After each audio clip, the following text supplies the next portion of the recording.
Oman visa এবং 2026 সালের আসন্ন ঈদুল আজহা সংক্রান্ত সর্বশেষ গুরুত্বপূর্ণ আপডেটগুলো নিচে তুলে ধরা হলো। 1. ওমান ভিসা নিয়ে মন্ত্রীর নতুন ঘোষণা ও সুখবর। 2023 সাল থেকে বাংলাদেশিদের জন্য ওমানের নতুন ওয়ার্ক ভিসা বন্ধ বা স্থগিত থাকলেও সম্প্রতি ওমানের শ্রমমন্ত্রী মাহাদ বিন সাইদ বিন আলী বাওয়াইন সেলিম আল বুসাইদি এক বিশেষ বৈঠকে গুরুত্বপূর্ণ তথ্য দিয়েছেন। ভিসা চালু হওয়ার আশ্বাস। রিয়াদে অনুষ্ঠিত গ্লোবাল লেবার মার্কেট কনফারেন্সের সাইডলাইনে বাংলাদেশের প্রবাসী কল্যাণ ও বৈদেশিক কর্মসংস্থান উপদেষ্টার সাথে ওমানের শ্রমমন্ত্রীর একটি দ্বিপাক্ষিক বৈঠক হয়।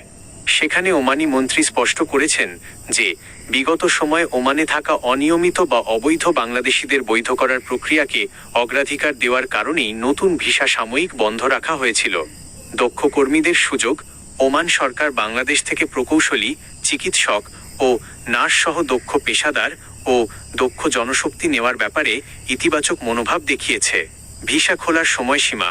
ওমানের মন্ত্রী আশ্বস্ত করেছেন যে খুব দ্রুতই সব প্রক্রিয়া সম্পন্ন করে বাংলাদেশিদের জন্য ওয়ার্ক ভিসা পুনরায় পুরোদমে চালু করার কাজ চলছে।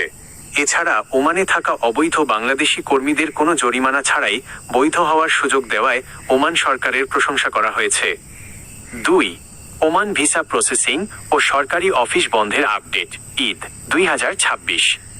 সামনে 2026 সালের ঈদুল আজহা, কোরবানির ঈদ উপলক্ষে ওমান এবং বাংলাদেশ সহ বিভিন্ন দেশের সরকারি দপ্তরগুলোতে ছুটি থাকবে। ঈদের ছুটি ও দাপ্তরিক কাজ। আগামী 26শে মে থেকে 30শে মে 2026 পর্যন্ত ওমানের সরকারি অফিস ও মিনিস্ট্রিগুলো বন্ধ থাকার সম্ভাবনা রয়েছে, চাঁদ দেখার ওপর নির্ভরশীল। ভিসা প্রসেসিংয়ে বিলম্ব।